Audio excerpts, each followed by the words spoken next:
হযরত হাসান রাদিয়াল্লাহু তাআলা আন 49 অথবা 50 হিজরিতে হযরত হাসান ইন্তেকালের পর কুফার কিছু জনগণের মাঝে আবার শয়তান সাবাই গোত্ররা খোসা শুরু করছে।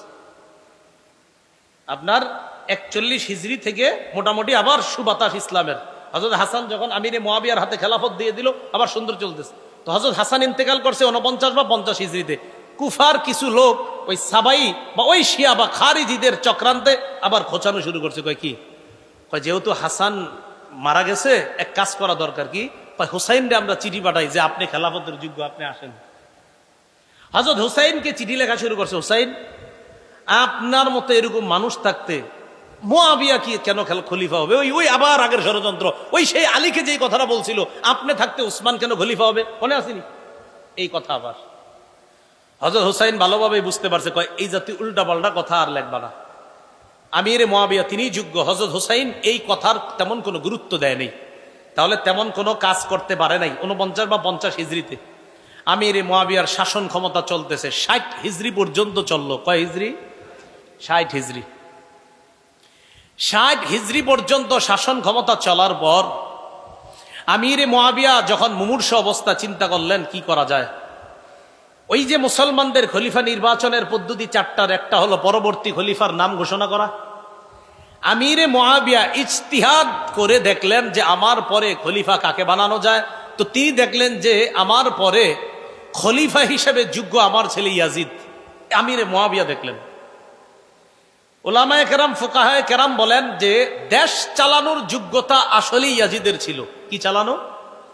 কিন্তু তাকওয়া বা খোদাবিরুতা এই দিক দিয়ে হযরতে হুসাইন, আব্দুল্লাহ ইবনে ওমর, আব্দুল্লাহ ইবনে জুবায়ের, আব্দুল্লাহ ইবনে আব্বাস, আব্দুর রহমান ইবনে আবু বকর তখনও দুনিয়াতে জিন্দা। তাকওয়া খোদাবিরুতায় যে তারা শ্রেষ্ঠ, এতে কোনো সন্দেহ নাই। কিন্তু দেশ পরিচালনার যোগ্যতা যে ইয়াজিদের ছিল, এটা উলামায়ে কেরামও স্বীকার করে। তবে তাকওয়া খোদাবিরুতায় কারা এগিয়ে? হুসাইন, আব্দুল্লাহ ইবনে ওমর, আব্দুল্লাহ ইবনে জুবায়ের, আব্দুল্লাহ ইবনে আব্বাস, তারা এগিয়ে। আমিরে মুয়াবিয়া বড় বড় সাহাবী তাবিঈদের সাথে পরামর্শ করছে, আমি ইয়াজিদকে খেলাফতের দায়িত্ব দিতে চাই, আপনারা কি বলেন? তো তারা বলল, হ্যাঁ, দেশ পরিচালনায় ইয়াজিদকে দিতে পারেন। ততদিন পর্যন্ত ইয়াজিদের থেকে কোনরূপ খারাপ কিছু প্রকাশ পায় নাই। তো আমিরে মুয়াবিয়া পরবর্তী খলিফার নাম ঘোষণা করে গেছে। আমিরে মুয়াবিয়ার সম্পর্কে ইয়াজিদ কি হয়? ছেলে। হ্যাঁ, ইয়াজিদ যে খেলাফতের যোগ্য না, এই কথাটা হুসাইন রাদিয়াল্লাহু তাআলা আনহু সহ সাহাবায়ে কেরাম কেউ অস্বীকার করে নাই, যোগ্য না। তবে হুসাইন রাদিয়াল্লাহু তাআলা আনহু চেয়েছেন, না, বাপের ছেলে খলিফা হবে, এই পন্থাটা রহিত হওয়া দরকার। এটা যদি প্রতিষ্ঠিত হয় তো দুনিয়াতে দেখা যাবে বাবার অযোগ্য ছেলেরাও খলিফা হওয়া শুরু হবে।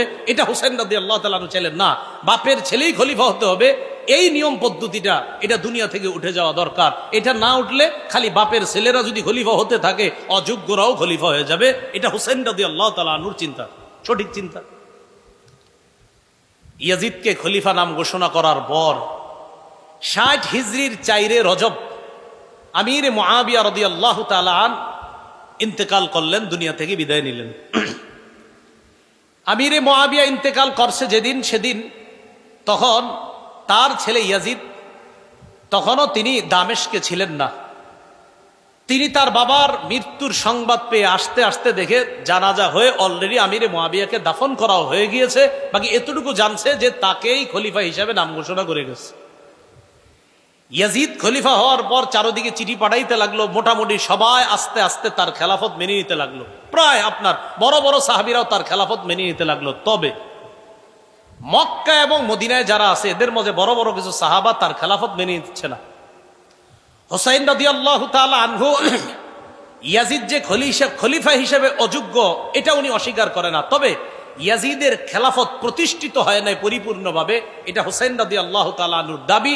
এবং তার দাবি হলো, না, বাপের ছেলেই খলিফা হওয়া, এই পন্থাটা, এই পদ্ধতি দুনিয়া থেকে রহিত করতে হবে। এই জন্য হুসাইন রাদিয়াল্লাহু তাআলা আনহুর সোজা কথা, ইয়াজিদের খেলাফত আমি মানি না। আব্দুল্লাহ ইবনে আব্বাসও মানেন নাই, আব্দুল্লাহ ইবনে ওমর মানেন নাই, আব্দুর রহমান ইবনে আবু বকর তিনিও মানেন নাই, আব্দুল্লাহ ইবনে জুবায়ের, তারা কেউ মানেন নাই। এতটুকু বুঝে আসছে? ইয়াজিদ চিন্তা করলো, আমারে সারা দুনিয়া যদি খলিফা মানে আর এই বড় বড় 5 সাহাবী যদি না মানে, তো আমার তেমন কোনো ভ্যালু থাকবে না। মনে রাখবেন, তখন কুফার গভর্নর যিনি, তার নাম নু'মান ইবনে বশীর রাদিয়াল্লাহু তাআলা, কুফার গভর্নর।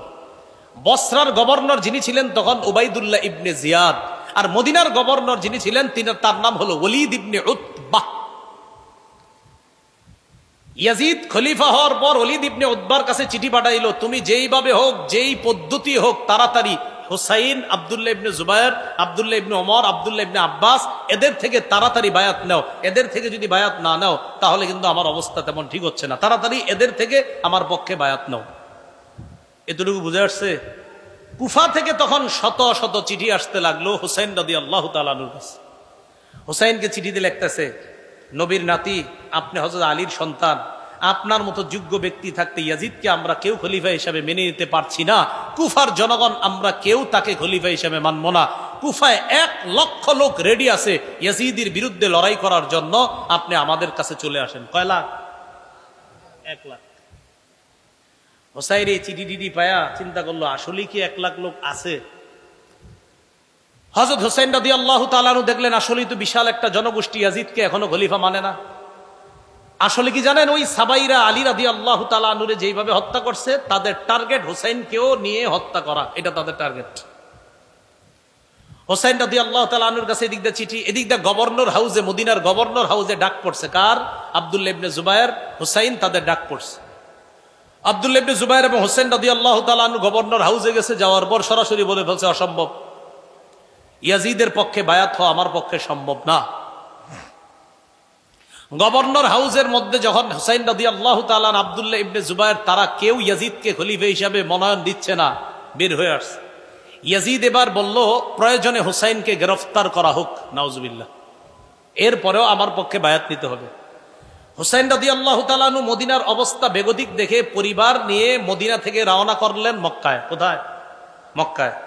মক্কায় রওনা করার সময় আব্দুল্লাহ ইবনে আব্বাস, আব্দুল্লাহ ইবনে ওমর তারা বাধা দিলেন, আপনি কই যান? মক্কায় যাই। পরে আব্দুল্লাহ ইবনে ওমর কয়, আপনি মক্কায় যাবেন না অন্য কোথাও? কয় না, মক্কায়, আপাতত মক্কায় যাই। কয় তারপর?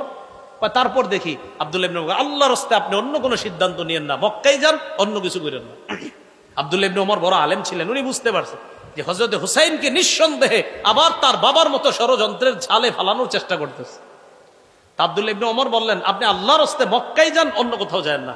হযরত হুসাইন যে আপনার ওই সাবাই, ওই শিয়াদের ষড়যন্ত্রে আবার পড়তেছে, এটা আব্দুল্লাহ ইবনে ওমর, আব্দুল্লাহ ইবনে আব্বাস বুঝতে পারছেন। আপনারা জানেন আব্দুল্লাহ ইবনে ওমর, আব্দুল্লাহ ইবনে আব্বাস, তারা সাহাবীদের মধ্যে বড় বড় সাহাবী ছিলেন। আব্দুল্লাহ ইবনে আব্বাস তো রাইসুল মুফাসসিরিন, মুফাসসিরদের সম্রাট। আব্দুল্লাহ ইবনে ওমর হুসাইনকে জড়ায় ধরে লম্বা সময় কাঁদছে, কেঁদে কেঁদে বললেন, কি বলছে দেখেন, ও শহীদ, আপনি মক্কায় যায়েন না। কি বলছে? হ্যাঁ, এটা বলছে। হযরত হুসাইনকে বলতেছে, ও শহীদ, আপনি মক্কায় যায়েন না। শহীদ বলছে, বলে নাই হুসাইন, বলছে ও শহীদ, মক্কায়। মানে হযরত আব্দুল্লাহ ইবনে ওমর বুঝতেই পারছে আপনি নির্ঘাত শাহাদাতের দিকে আগাচ্ছেন। হযরত হুসাইন রাদিয়াল্লাহু তাআলা আনহু বিদায় নিলেন আব্দুল্লাহ ইবনে ওমরের কাছ থেকে। আব্দুল্লাহ ইবনে আব্বাস বলছে, কোথায় যান? আপাতত মক্কায়। আপনার অন্য কোনো উদ্দেশ্য আছে? কয় সেখানে গিয়ে সিদ্ধান্ত নিব। আসলে হযরত হুসাইন মনে মনে মোটামুটি সিদ্ধান্ত, যে কুফাবাসীর যেহেতু চিঠি আসতেছে, দেখি কুফায় যাওয়া যায় কিনা।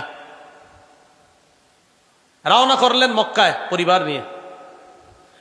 মক্কায় যাওয়ার পর আব্দুল্লাহ ইবনে ওমর রাদিয়াল্লাহু তাআলা আনহু, বড় বড় সাহাবী যারা, তারা বাধা দেওয়ার পরও তিনি মক্কায় গেলেন। ইতিমধ্যে আব্দুল্লাহ ইবনে আব্বাস, আব্দুল্লাহ ইবনে ওমর, আব্দুল্লাহ ইবনে জুবায়ের, তারা ইয়াজিদের খেলাফতকে মেনে নিয়েছে।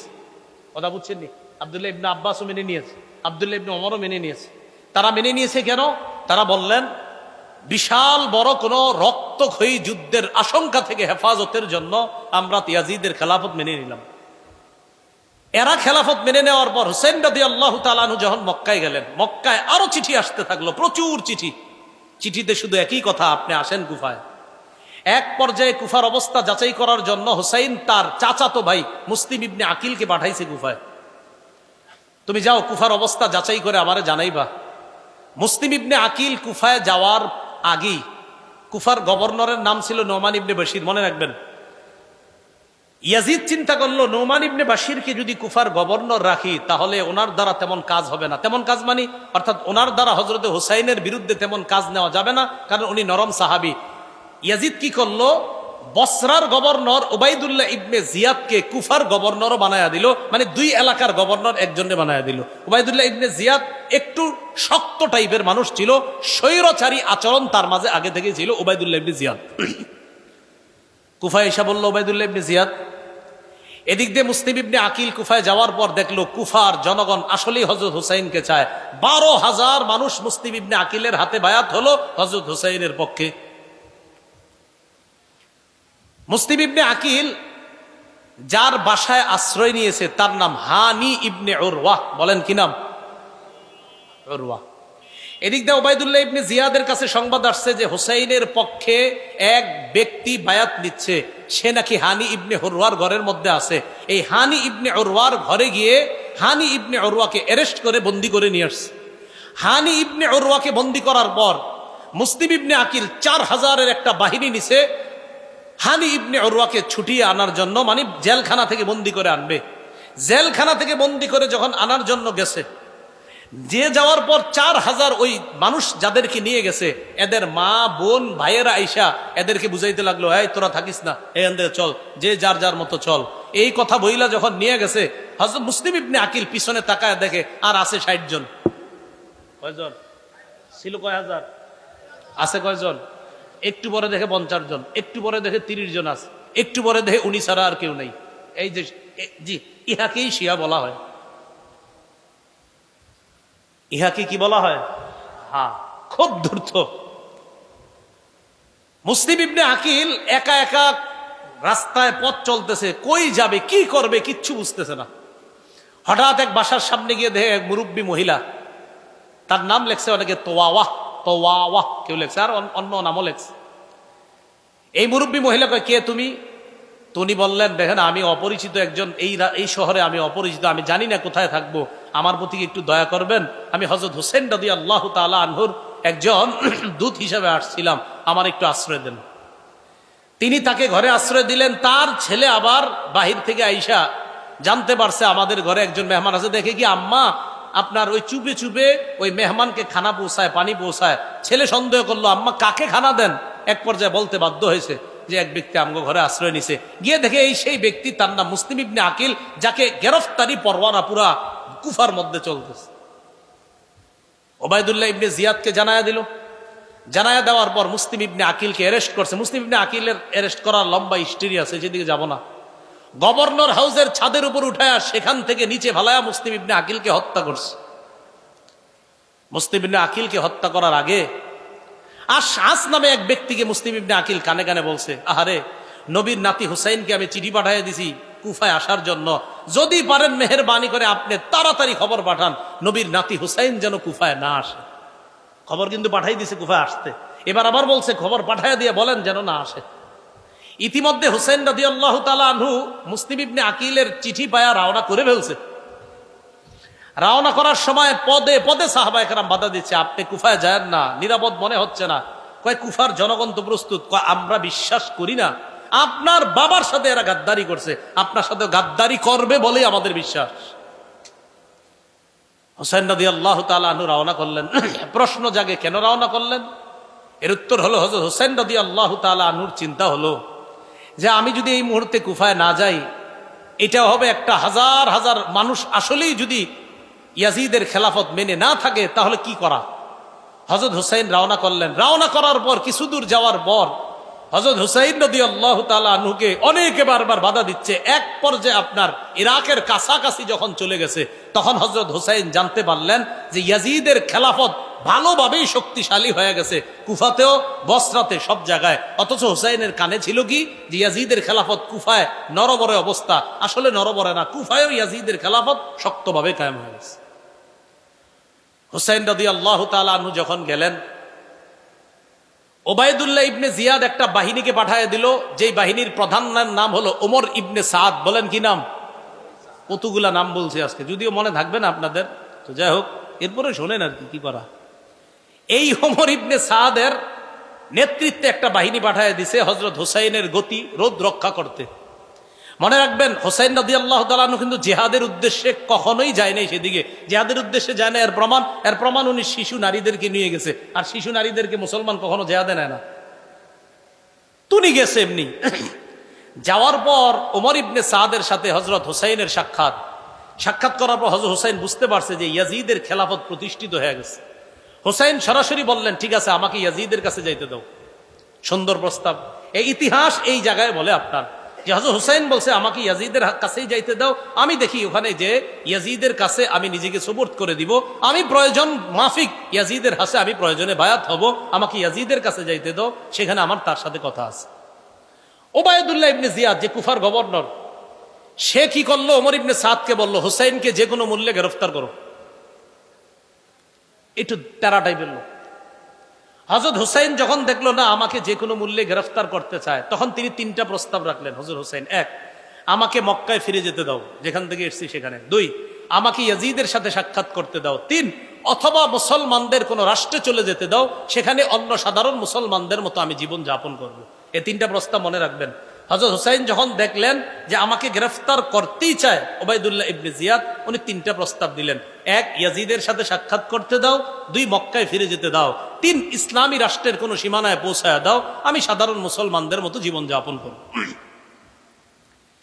এই কথা শোনার পর ওবায়দুল্লাহ ইবনে জিয়াদ তার যে বাহিনী পাঠাইছে, ওই বাহিনীর মধ্যে প্রধান ছিল ওমর ইবনে সাদ, আরেকজনের নাম ছিল শিমার। কি নাম? শিমার। এই ওমর ইবনে সাদ এবং শিমার আরো কয়েকজন ছিল বড় বড়। শিমার ওবায়দুল্লাহ ইবনে জিয়াদকে বুঝাইল, কয় দেখেন শিকার হাতে পেয়ে এইভাবে হাতছাড়া করাটা ঠিক হবে না। ওবায়দুল্লাহ ইবনে জিয়াদও একটু নরম হয়েছিল, হ্যাঁ ঠিক আছে, যেহেতু রক্ত যুদ্ধ হবে না, তো রক্ত যদি না হয়, রক্ত যদি জমিনে না পড়ে, এটা তো ভালো কথা। হুসাইন যদি এমনি বায়াত হয়ে যায় তাহলে এটা খারাপ কথা না, সমস্যা কি, হোক, ঠিক আছে, তাহলে তাকে ইয়াজিদের কাছে যাইতে দেই। শিমার বলল, আরে আপনি কি করতেছেন, এই শিকার যেটা পাইছেন এটা আর কখনো পাবেন না, হাত ছাড়া কইরেন না। ওবায়দুল্লাহ ইবনে জিয়াদ কয়, হ্যাঁ ঠিক আছে, তাই তো, তাহলে গ্রেফতার করুন। হযরত হুসাইন রাদিয়াল্লাহু তাআলা 9 মুহররম কুফা থেকে আপনার শামে অর্থাৎ দামেস্কের যেখানে ইয়াজিদ আছে সেখানে যাইতে প্রায় 900 কিলোমিটারের উপরে। কয়শো কিলো? সেখানে যাইতে আপনার প্রায় 18-19 দিন লাগবে। সেখানে মাত্র 5 দিন রাস্তা অতিক্রম করার পর প্রায় 45 অথবা 72.5 কিলোমিটার রাস্তা, 45 মাইল 72.5 কিলো আর কি, মাইল আর কিলো তো আপনারা জানেন পার্থক্য আছে। 45 মাইল 72.5 কিলোমিটার অতিক্রম করার পর 10ই মুহররম কারবালার প্রান্তরে গিয়ে উপস্থিত হয়, অথবা 9ই মুহররম রাতের আগেই সেখানে উপস্থিত হয়। উপস্থিত হওয়ার পর ওমর ইবনে সাদের নেতৃত্বে সেখানে তাদের দলবল রেডি। হযরত হুসাইনের সাথে মাত্র 72 জন। হুসাইন রাদিয়াল্লাহু তাআলা আনহু বুঝতে পারলেন যে আমাকে কোনোভাবে ইয়াজিদের কাছে আর যেতে দেওয়া হবে না। 10ই মুহররম সকালবেলা ফজরের নামাজ, এই নামাজে ওমর ইবনে সাদ তার নেতৃত্বে দলবল নিয়ে উপস্থিত ফজরের নামাজ পড়ল। কোন কোন বর্ণনাকারী ঐতিহাসিকরা লেখছে এরাও হযরত হুসাইনের ইমামতিতে ফজর পড়ছে। হুসাইন ইমামতি করছে, ওই বিরোধী দলও তারা হযরত হুসাইনের ইমামতিতে নামাজ পড়ছে। কারবালার প্রান্তরে ফজরের নামাজের পর যুদ্ধের ঘোষণা হলো। এর আগের দিনে রাতের ব্যাপারে ঐতিহাসিকগণ কিছু কথা লেখছে। হযরত হুসাইন তাঁবুর মধ্যে ঘুমায় আস, কিছু স্বপ্ন দেখছে, তার বোন পাশে ছিল। স্বপ্ন দেখার পর হঠাৎ উঠে উঠছে, বোন জিজ্ঞাসা করছে, ভাইজান কি হয়েছে? হযরত হুসাইন বললেন, কিছু না। আবার বলছে, কি হয়েছে? তো বললেন, অচিরে আমি আমার নানার সাথে সাক্ষাৎ করব, অচিরে আমি আমার নানার সাথে সাক্ষাৎ করবো, ইত্যাদি আরো অনেক স্বপ্নের কথা লেখছে। বোন কান্না শুরু করছে। হুসাইন বললেন, সাবধান, আমি ইন্তেকালের পর তোমরা আমারে নিয়ে মাতম করবা না। কি করবা না? বলেন জোরে, কি করবা না? কি করতেছেন? হযরত হুসাইন বলতেছে, সাবধান, আমি ইন্তেকালের পর এই সমস্ত কিছু করবা না। বোন রে বলতেছে হুসাইন। তো হুসাইনের অনুসরণ দাবি কইরা, হযরত হুসাইনের অনুসরণ যদি করেন যে আমরা তার আশেক দাবি করে উল্টা পাল্টা যদি তাকে কেন্দ্র করে আমরা করি, এটা হযরতে হুসাইনের প্রতি মোহাব্বত হবে না, এটা বরং ওই সাবাই গোত্র যে মিশন বাস্তবায়ন করতে চেয়েছে, ওই মিশন বাস্তবায়নের একটা প্রতিফলন এই যুগেও ঘটে। যারা হুসাইনকে কেন্দ্র করে নিজেদের শরীর রক্তাক্ত করে, শরীরের উপর জুলুম করে, এটা হুসাইনের মোহাব্বত পরিচয় না, বরং ওই সাবাই গোত্রের মোহাব্বতের পরিচয়। যারা চাইছে মুসলমান উল্টা পাল্টা করতে থাকে, নিজের বোনরে বলছে, সাবধান, কান্নাকাটি করবা না। আপন বোনরে বলে দিচ্ছে, এগুলো করবা না, আমার ইন্তেকালের পর উল্টা পাল্টা কিছু করবা না। একদম স্পষ্ট আল বিদায় আর নেহার বর্ণনা। 10ই মুহররম কারবালার প্রান্তরে লড়াই শুরু। লড়াইয়ে আপনার নু'মান ইবনে বশীর রাদিয়াল্লাহু তাআলা আনহু সেখানে এসেছিলেন। না, নু'মান ইবনে বশীর না, আপনার ওই প্রান্তরের মধ্যে এসেছিলেন। এই হুর ইবনে জিয়াদ যখন দেখলেন নবীর নাতির বিরুদ্ধে আমরা অস্ত্র উঠেই দিয়েছি, অনেক মায়া লেগে গেছে, তিনি জোরে একটা চিৎকার দিলেন, এই তোমরা কার বিরুদ্ধে লড়াই করতেছো? এ তো মোহাম্মদ সাল্লাল্লাহু আলাইহি সাল্লামের নাতি। উনি তার দল ছেড়ে হযরত হুসাইনের দলে যোগ দিছে কয়েকজন নিয়ে। তো তিনিও লড়াই করতে করতে শহীদ হয়ে গেছে। হযরত হুসাইনের সাথে যারা ছিল আস্তে আস্তে সবাই শহীদ হয়ে গেছে। হযরত হুসাইনের সন্তান আব্দুল্লাহ, আরে নাবালেগ শিশু বাচ্চা, এই বাচ্চাটাকেও শহীদ করে দেওয়া হয়েছে। হযরত হুসাইন একা কারবালার প্রান্তরে। কারবালায় হযরত হুসাইন যখন একা, বিপরীত পক্ষ সৈন্য যারা, তাদের মাঝে কেউ সাহস করতেছে না হযরত হুসাইনকে হত্যা করার জন্য। হযরত হুসাইনের ব্যাপারে ঐতিহাসিকগণ লেখছেন, উনি যখন একা লড়াই করতেছিলেন মনে হচ্ছিল যেন হাজারো যোদ্ধার শক্তি নিয়ে লড়াই করতেছিলেন একা। তো এক পর্যায়ে উনি নিস্তেজ হয়ে এক জায়গায় বসা, কেউ তার উপরে তরবারি উঠানোর জন্য সাহস করতেছে না, কারণ প্রত্যেকের চিন্তা যে আমার তরবারি দ্বারা যেন নবীর নাতির শহীদ না হয়। প্রত্যেকের যে না, ও মা, আমার তরবারি যেন নবীর নাতির উপরে না পড়ে। প্রত্যেকে এই ভয় পাইতেছে যে না আমি না। আরেকজন কয় আরে তুমি করো, এ প্রত্যেকেই বলতেছে না অন্যজন। সীমার চিন্তা করে দেখলো ঘটনা কি, কেউ হত্যা করতেছে না কেন। হঠাৎ বলল, আচ্ছা তোমরা দুশ্মনের উপর অস্ত্র চালাচ্ছ না কেন? সীমারের এই কথা শুই না, আরেকজনের নাম সিনান। এই সীমারের কথায় সিনান, কেউ কেউ আরেকজনের নাম লেখছে আপনার। তারা দুইজনে মিলে, একজন অস্ত্রের আঘাত করছে, আরেকজন বর্ষার আঘাত করে হযরত হুসাইনের দেহ থেকে, কল্লা থেকে মস্তক আলাদা করে দিচ্ছে কারবালার প্রান্তরে। হযরত হুসাইন রাদিয়াল্লাহু তাআলা আনহু শহীদ হয়ে গেলেন কারবালার প্রান্তরে। হযরত হুসাইন রাদিয়াল্লাহু তাআলা আনহুর শাহাদাত, এটা কেন্দ্র করে আমরা যে বিষয়গুলো বুঝি, যে সর্বশেষ তিনি চেয়েছিলেন ইয়াজিদের সাথে দেখা করার জন্য, তিনি মক্কায় ফিরে যেতে চেয়েছিলেন, তিনি চেয়েছিলেন ইসলামী কোনো রাষ্ট্রে চলে যাওয়ার জন্য। এই জায়গায় খলনায়ক হিসেবে যাদেরকে দাঁড় করানো যায়, উল্লেখযোগ্য একজন উবাইদুল্লাহ ইবনে জিয়াদ, সিনান, তাদেরকেও দাঁড় করানো যায়। আর ইয়াজিদের সেই ঘোষণা যে উবাইদুল্লাহ ইবনে জিয়াদকে বলেছিল যে শোনো, আমার বিরোধিতা যেই করবে তাকে অ্যারেস্ট করবা, তাকে গ্রেফতার করবা, যাকে আমার বিরুদ্ধে পাবা তাকে অ্যারেস্ট করবা। এই ঘোষণাটাও এটা সঠিক ঘোষণা ছিল না। উবাইদুল্লাহ ইবনে জিয়াদের যে ঘোষণা যে হুসাইনকে কোনোভাবেই ইয়াজিদের কাছে পৌঁছতে দেওয়া যাবে না, এটাও ছিল অনেক বড় অন্যায়। এইভাবে আপনার মুসলমানদের এই যে রক্তে রঞ্জিত হওয়ার খেলা, সেই খেলা যে শুরু হলো, মুসলমানদের এই ইতিহাস ঐতিহ্য নষ্ট করার পিছনে মূল কারণটা কি? আমরা যে কারণটা জানলাম সেটা হলো খেলাফত ব্যবস্থাটা ধ্বংস করা। আর খেলাফত ব্যবস্থা ধ্বংস করলো কিভাবে? দেখলো মুসলমানদের একতা, এই একতা নষ্ট যারা করলো, ওই তারাই মুসলমানদের হাতে মুসলমানদের রক্ত রঞ্জিত হওয়ার ইতিহাসটা রচনা করছে। মুসলমান কখনো মুসলমানকে অস্ত্র চালাইতো না, ওই সাবাইরা এটা শুরু করলো। এইভাবে আস্তে আস্তে আপনার স্পেন শাসন করলো 800 বছর। এই স্পেনও শাসন 800 বছর করার পর মুসলমানরা এক ষড়যন্ত্রের শিকার হয়ে স্পেন হাতছাড়া করলো। ভারত উপমহাদেশ প্রায় 400 বছর শাসন করলো, এখানেও মুসলমান ষড়যন্ত্রের শিকার হলো। মূল কথা মনে রাখবেন, মুসলমান ঐক্যবদ্ধ জাতি হিসাবে থাকতে হবে। তৃতীয় পক্ষের ষড়যন্ত্রে মুসলমান যখনই কান দিবে তখন মুসলমান বিপদে পড়বে। মুসলমানদের একতা নষ্ট হয়ে গেলে তখন এই মুসলমানদের বিজয়ের পরিবর্তে পরাজয়ের গালিব গ্রহণ করতে হবে। এই জন্য আমরা সবাই আজকের ইতিহাস থেকে যে বিষয়টা জানলাম, সবচেয়ে বেশি জরুরি এখন আমাদের একতা।